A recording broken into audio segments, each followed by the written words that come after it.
partidei. Delgado acolo este, va fi corner, dragi ascultători.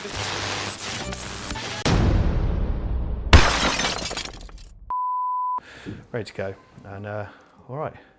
Hello, welcome back to Val Verde Broadcasting and It Ain't Broke, and this very rough episode of Half in the Bag. I'm joined today by Ivan Williams. Hello everybody. Hello. Ivan is not a guest because Ivan lives here too, so welcome to your own front room. Yes. Yeah, I know, right? Finally. So exciting. Ivan does streams. We do streams every other weekend or something rough like that, so we've done a lot of streaming together. You can go watch that if you want to get on that. But today we're here to talk about Avengers Endgame, like the whole freaking internet is. It's 90% of the internet at the moment. We're striking while the iron is hot. If you're watching this on Patreon, like I'm recording this and running over and putting it on the computer and uploading it.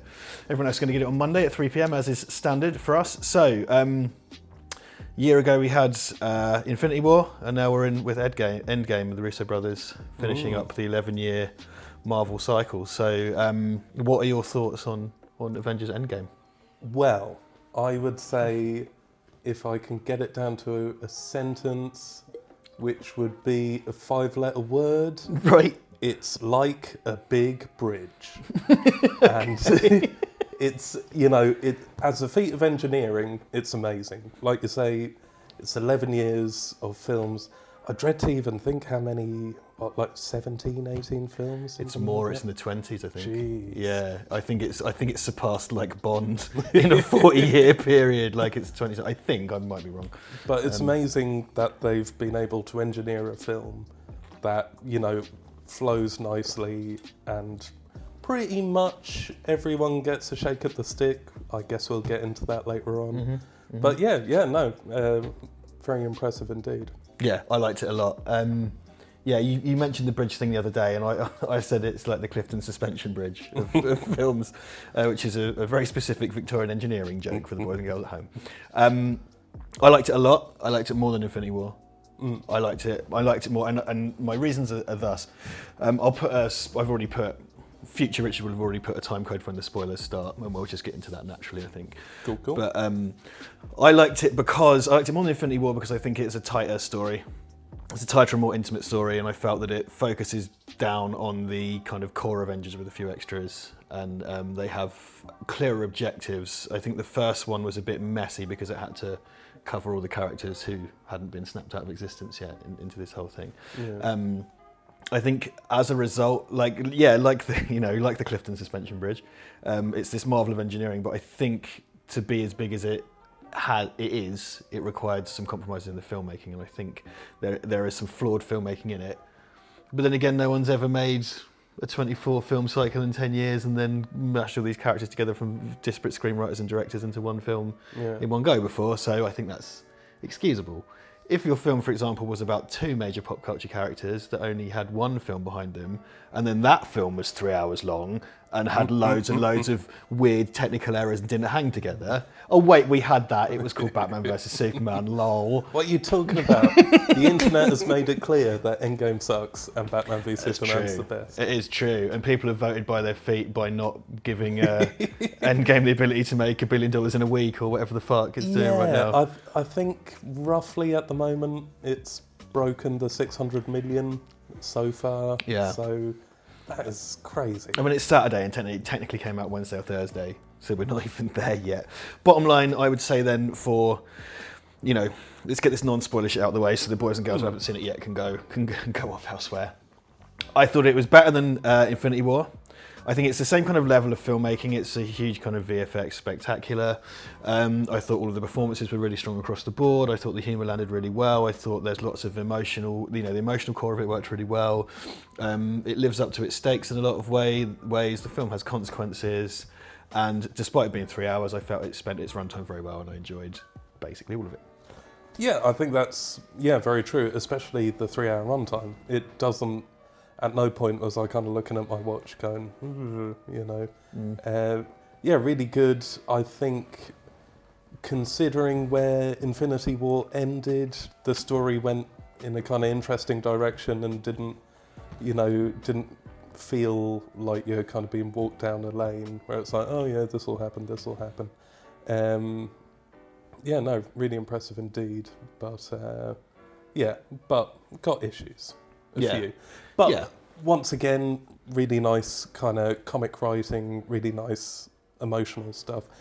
And I think that's probably what stands out in the film, is these nice personal moments between characters. And, you know, rather than something like Civil War or Winter Soldier, where there are these lovely action spectacles where you're like, it's more, kind of character stuff, which kind of really make you go, oh.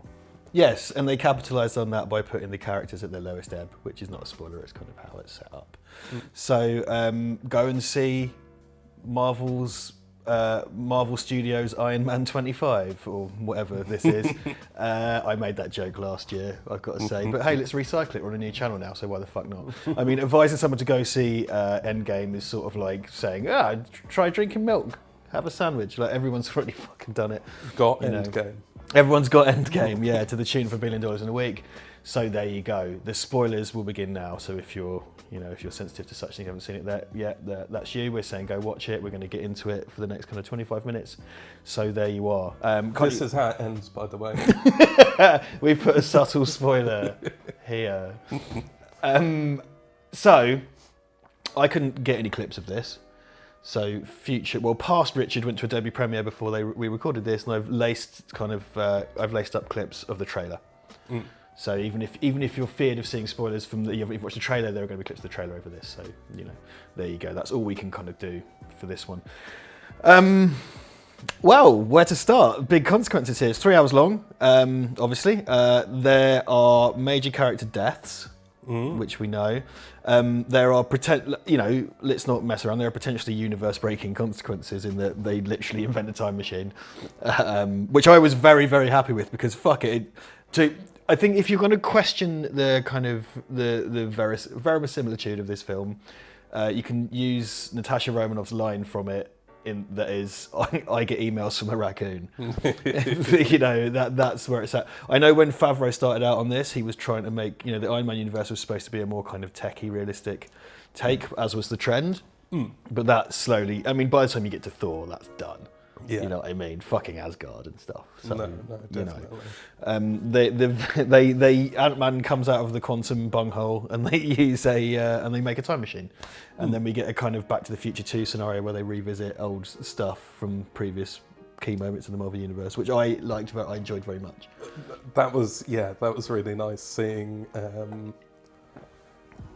what's left of the Avengers go back to New York when everything's going off. Had a real comic book vibe to it, where you can kind of see the panel of some future heroes in the alleyway while the past heroes are doing their thing. Time travel stuff, it's not what I was expecting. I kind of felt, there'll be some sort of time stuff. Yeah. But they really go for it. They're like, we're going through time, we're going to find all the crystals. They revisit kind of 3 films. So you get the Guardians, the Avengers, or Avengers Assemble in this country. 4 actually. Because the old one, so I guess you can kind of say that's Doctor Strange. Yeah, so she's kind of, Tilda Swinton's there like before her time in Doctor Strange. Thor Ragnarok. Thor Dark World, I guess. That's the one. Yeah, Thor Dark World and Avengers. Guardians of the Galaxy. I think that's all of them. 3. Yeah. So they visit other films. They decide to go back in time, retrieve. Thanos has destroyed the Infinity Stones. So they go to retrieve them from different points in time, so they can then use them to undo the snap, and then go back in the time machine and put them all back. I thought it was going to be like, they're just going to get the time stone and use the time stone to go back, but instead they kill Thanos off in the first 10 minutes. Yeah, and that was.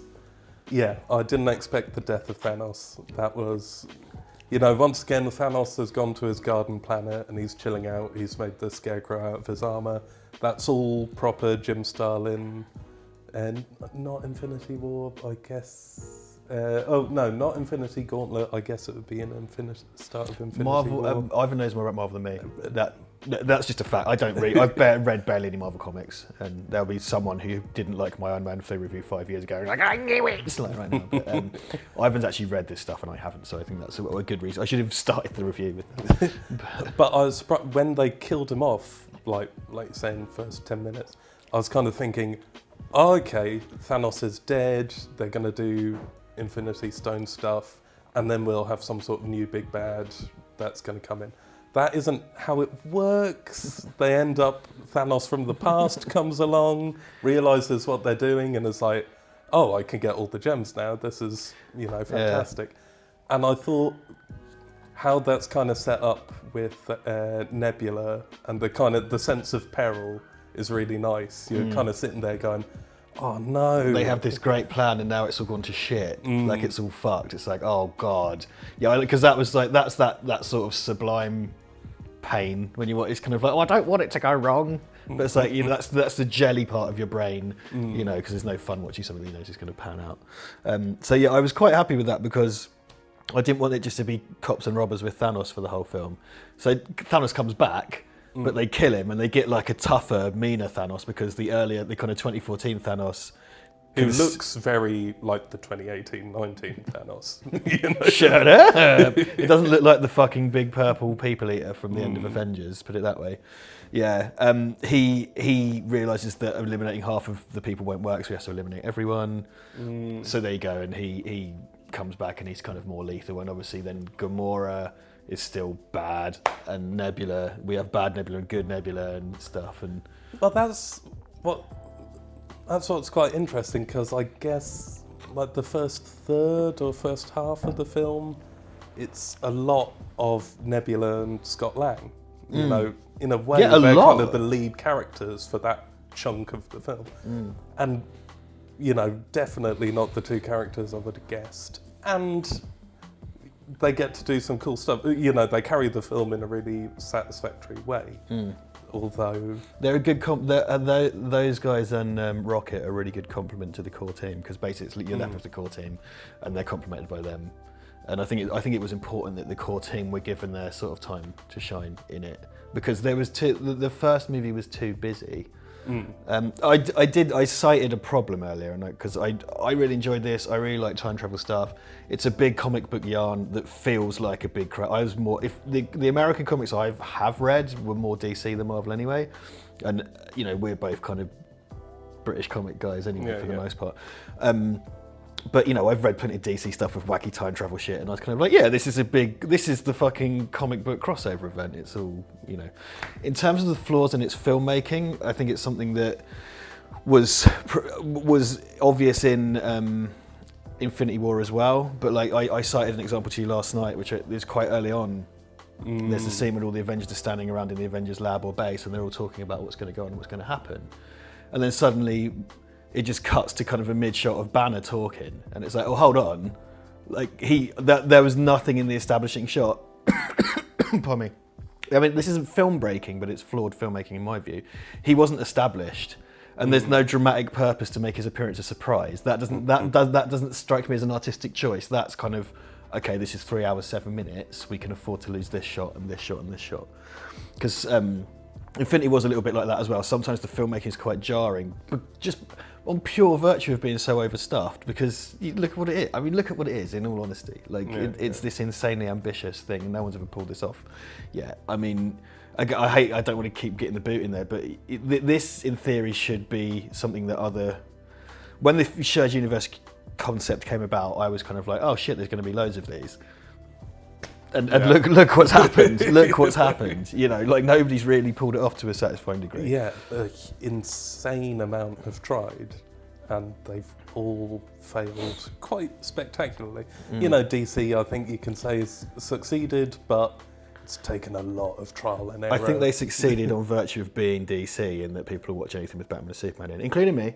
That's not a dig. And we say succeeded in the sense that kind of canon might carry on. For all we know, could end tomorrow. And then it's like, these Suicide Squad films happen in a completely different, I mean, I don't want to be cruel, but like I was going to say that you could say they succeeded in that no one died, but I think some stunt performers might have died. So I don't want to. That's a nasty joke to make at the expense of real world. You've got to think about this level of filmmaking like that. This shit does happen, and they seem to have just about righted the ship. It turns out Aquaman was a huge hit, and no one saw that coming, and whatever. God no. But no one's precision engineered anything like this before. Well, and also you say Banner turns up. You mean Professor Hulk? Oh yes. We now have Professor Hulk. Yeah. Which is it's nice to see because last film we don't have Hulk, and it's a bit, obviously reasons, but it's kind of a shame not to really have him about. And now we have the best of both worlds. We have the Gruffalo, getting to act, Gruffalo, but also being the Hulk at the same time. Yeah, and that's a nice, because everybody's always felt like that it was going that way, and now we have the kind of Professor Hulk kind of hybrid Hulk Banner. I will say this is another thing, and I think it's probably something that's been cast at the wayside. So, in Thor Ragnarok, he was always Hulk, except for when he wasn't, and he'd been Hulk for a year or whatever, and it had fucked him up. And then the flip reverse is true in Infinity War, in that he can't become Hulk, and I think you get one glimpse of Hulk when he won't come out. That's not really ever resolved. Yeah. And I would like to know, that's a dangling thread to me, it's like, why did the Hulk not want to come out? And it's not good enough to kind of go like, well, the events of Thor Ragnarok and blah, blah. No, I want to be told by the film, I don't. So that's never kind of truly resolved as a character thing. But we get cool Professor Hulk, which is kind of good. Iron Man dies. Steve Rogers gets weeping angels, or does it to himself, essentially. He kind of chooses to live to death, which is fair enough. Yeah. And that's probably one of the best old man makeups I've ever seen, because those always look quite hokey, not hulky. Let's hope not. So that was cool. That was a really good effect. There's some cool youngifying stuff in it, like we get super young Michael Douglas. And young Stan Lee. Yes, yeah.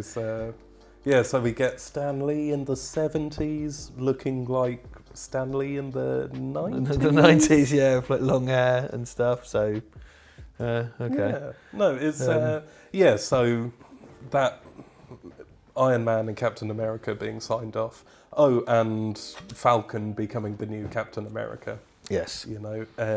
But Iron Man and Captain America kind of makes sense.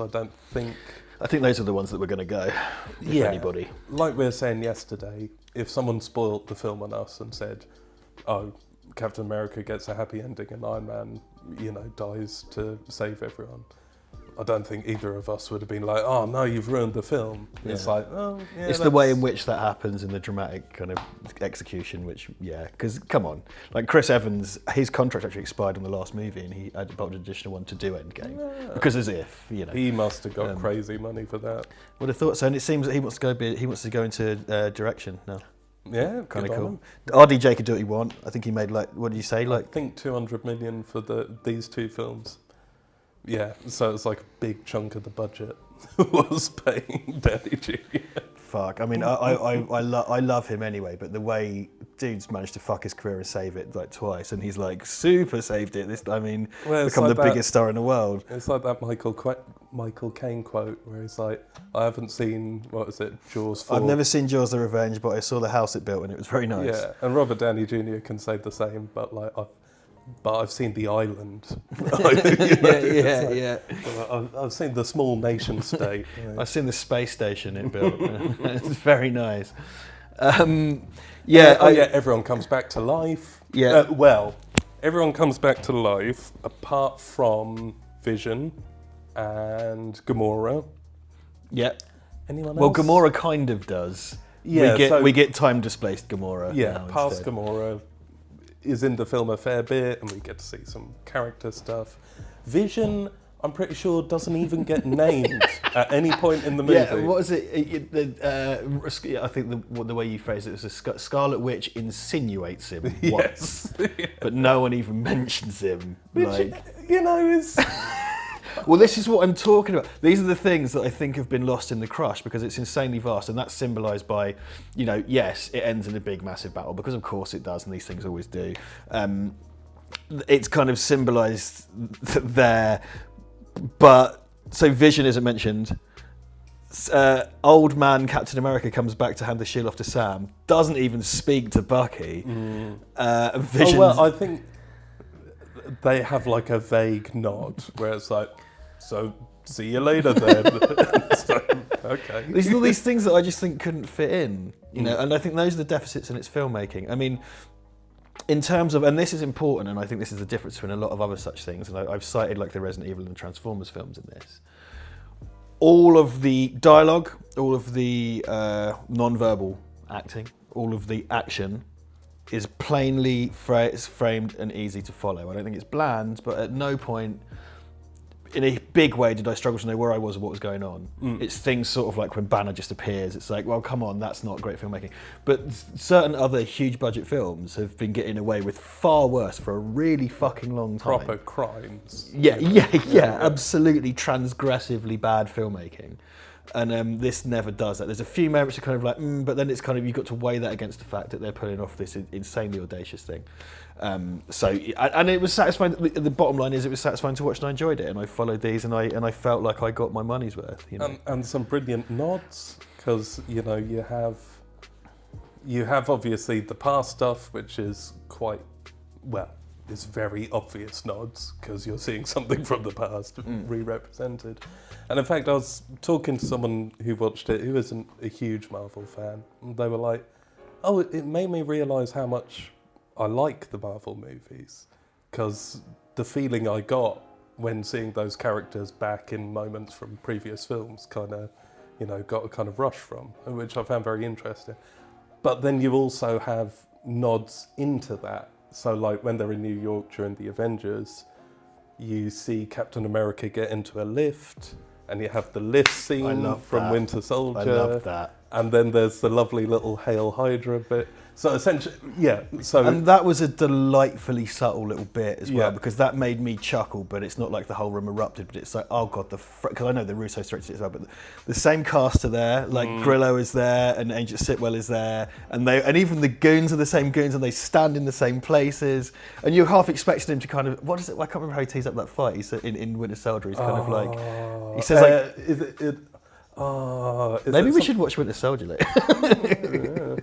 Is it like, are you guys? Oh no! It's like, who's going to make the first move, or whatever. I can't remember. But stuff like those lovely little subtle bits, and they do loads of name checks to time travel films, because that's the pool in which they've chosen to play, and they do the kind of Back to the Future revisit the other films thing. So like they do the intro to Guardians of the Galaxy, where Peter Quill's listening to "Come and Get Your Love." But then of course, the obvious joke, which they do and they do well, is like watching that from the outside. Yeah. It's just some idiot singing off key and there's no music. And that's a cute bit of. And it's a great example, whether it's true or not.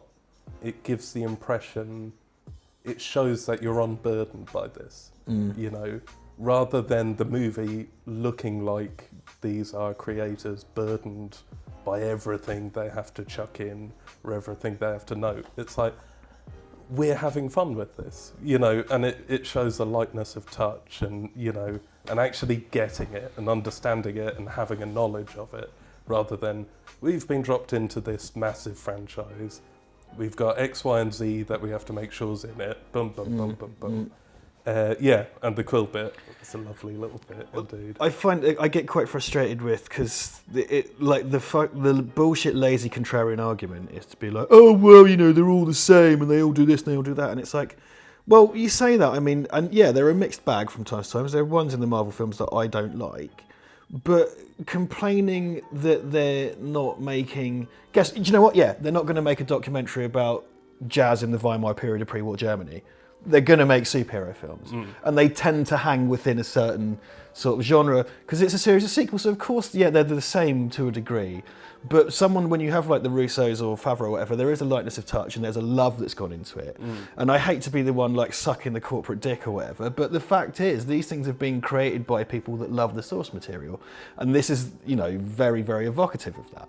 Yeah. And I get there's these really like all these fucking smart asses on Twitter, and it's because I've talked before about like I'm really big believer in the experience of sitting in the cinema and the kind of cultural experience and stuff, and like I didn't particularly like it, but I had to go on like a Thursday afternoon or something, and all the sixth formers are in there, and that was who it was aimed for. And all these kids were screaming and losing their minds. And do you know what? And I was just like, yeah, do you know what? This is fucking great, because this film isn't made for me; it's made for them, and they're fucking having a great time. And the mood in that room was electric. And it's like seeing live music or a sports event. And we went to a packed screening, and there were moments where the whole room gasped, and I got goosebumps. I was just kind of like, and it wasn't even so much what was going on; it was just the way it affected a whole room full of people. And properly silent as well. You know, it was quiet. You know, apart from the munching of food, but that's the cinema experience. But yeah, it was people wrapped by it all. Yeah, and I felt like I was part of a cultural moment. And this is one of the biggest, like people say it's not. And you know, whether you like these films or not doesn't matter. This has been one of the biggest cinematic events in a generation. No one's pulled off 24 sequels in 10 years, and then you know, this is the first time this has happened. And whether you like that or not, and whether you think it's creatively bankrupt or not, you can't deny it. And the proof is out there in the fucking cinemas right now. Well, it's the escalation of Star Wars. You know, you could have that cultural moment with 3 films, and now you could have that cultural moment with 24 films. And the irony is that Star Wars itself is sort of floundering a little bit. I mean, I've no doubt this Rise of Skywalker is probably going to pale a bit compared to this. Avengers has broken the Thursday numbers that Force Awakens had set. Presumably it will break the first week numbers. Could it take Avatar in the king of all money makers? This is what I mean as well about if it feels like a sporting event. It's like, can it take Avatar? Because it does have among that a certain part of the culture. It has that feeling like you could take Avatar, man. It's in the same. It's in the same punching weight. It's in the same weight class as Avatar. That's what we're talking about. It's got the same reach. It's got the same reach. Yeah. I don't know, but I don't know if Endgame's got the stamina. You know what I mean? It is like that, and I think it's nice to be part of that cultural event. And you know, hey, there's a bunch of shit I do and don't like, and like when Avatar came along, I just shrugged at it, and I wasn't able to be part of that moment because it meant nothing to me. Whereas this, I've invested in, and hey, fuck it, look, I'm part of the cultural moment, and I've enjoyed it. And we got 2 community cast. Yes. Yeah, we had Yvette Nicole Brown and Ken Jeong. So that was good to see the Russos still doing that. Yeah. No Dan Harmon. No Harmon. He didn't kind of wander in as a troubled drunk. Or no Jeff Winger, but he was in Spider-Man 2. I can't remember her name that plays Alison Brie. Did Brie do one? She must have done. Danny Pudi did, and Jim Rash did. Yeah, I'm not sure Brie or what you call it. I think Alison Brie's in there somewhere, buried. I think she's buried, whereas Britta. Yeah, what I can't remember her fucking name. Mm. But I feel like, yeah, we're big community fans, and so the Russo brothers coming in for Winter Soldier was a big deal for me, at least. I'm sure the same for you. Yeah. And so we're kind of all behind this, particularly that Jim Rash basically played the Dean in Civil War, which was fucking great. And let's face it, like fucking Danny Pudi played Arbed as well in that when he had his kind of little moment. And there are some really nice comic book moments in it. The timey-wimey stuff, really nice. Then you get some proper kind of Infinity story stuff, like Captain America's shield getting destroyed is from Infinity Gauntlet. Nebula kind of taking on Thanos, the same comes through that. And then the kind of wonderful splash page when you, after the, let's say, reverse snap happens, when you have all the heroes and the Thanos army kind of coming together. That's a beautiful, that does look just like something from a comic, where you're kind of searching around on the screen looking for your favourite hero and being like, oh look, they're there, and where's Dazzler? Yeah, where's Dazzler? You know, it's the question everyone asks at all times. Well, now Dazzler's back in the Marvel fold in terms of rights, so we're going to get on our Dazzler trilogy soon. Let's hope. Right, we are very close to the line here, folks. We're running out of time desperately. We've got about 50 seconds left, so that is it. It is a very big topic. It's very hard to fit all of that in, and I hope we've given you a feel for it. The bottom line is we liked it. Spoiler-wise, fuckers die. Yep. Good to see Iron Man die in a way, because it gives it a bit of weight, because he was the one who kicked it off and he's the one who ended it. Just very quickly want to say I was surprised Black Panther didn't get much more to do. I'm really surprised Captain Marvel is like... Oh yeah, barely in it. Yeah. Big role, barely in it. There you go. Blah, blah, blah. Like and subscribe. Every Monday, 3 o'clock, this show. Sometimes podcast, also other things. We do streaming and everything on the internet, Patreon, and leave a comment. Amazon affiliate links. And bye. There you go. Support your 7th or 8th favourite YouTube channel by buying crap, tat, junk, hogwash and filth at redbubble.com/people/Val Verde Shop.